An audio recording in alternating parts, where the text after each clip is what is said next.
56 साल जल्लाद मनोज। जी हाँ, जल्लाद, जिसने अपनी 24 साल छोटी प्रेमिका सरस्वती का इतनी बेरहमी से मर्डर किया है कि श्रद्धा के पीस के सामने छोटा नजर आता है।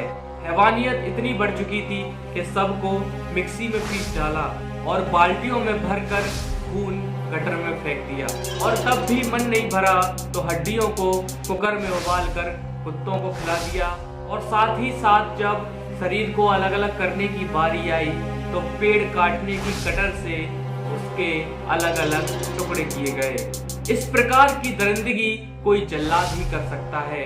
मनोज, जिसकी फोटो आप साइड में देख रहे होंगे, इसने इतनी बेरहमी से एक लड़की जिसके साथ में 3 साल से लिव इन में रह रहा था, उसका इतनी बेरहमी से कत्ल किया।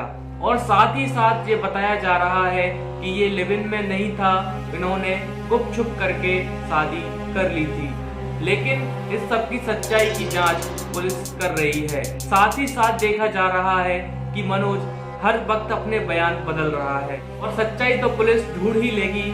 लेकिन अगर अपन बात करें कि श्रद्धा मर्डर केस, साक्षी मर्डर केस, अब सरस्वती मर्डर केस, ये सब केस हमारे सामने इतने बुरे तरीके से आए हैं कि इंसानियत पर से किसी का भी विश्वास उठ जाए।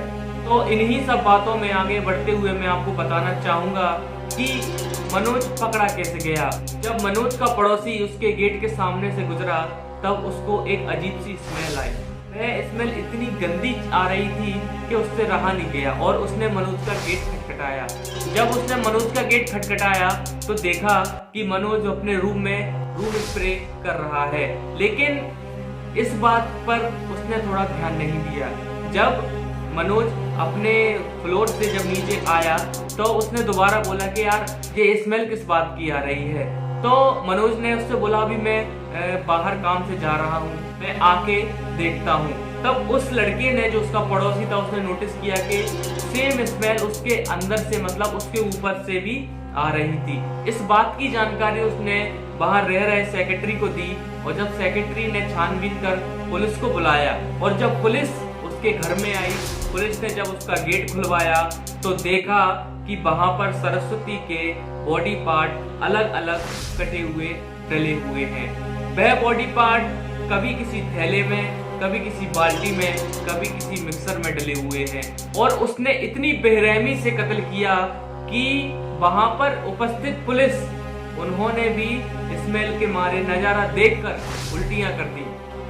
तो इतनी बेरहमी से कत्ल करने के बाद कोई इंसान जिंदा कैसे रह सकता है? अभी तक इस केस का फैसला नहीं आया है, लेकिन ये साफ हो चुका है कि मर्डर मनोज ने ही किया है। मनोज, जो कि अपना बार बार बयान बदलते हुए नजर आ रहा है, उसने एक बात और बोला है कि सरस्वती ने अपने आप ही हत्या कर ली है। अगर ऐसा होता तो आपको क्या जरूरत थी कि आपने उसके बॉडी पार्ट अलग करके बाल्टी में रख दिए, कुकर में उबाल कर कुत्तों को खिला दिए? तो ये कहीं ना कहीं गलत है और इसकी सजा जरूर मिलनी चाहिए।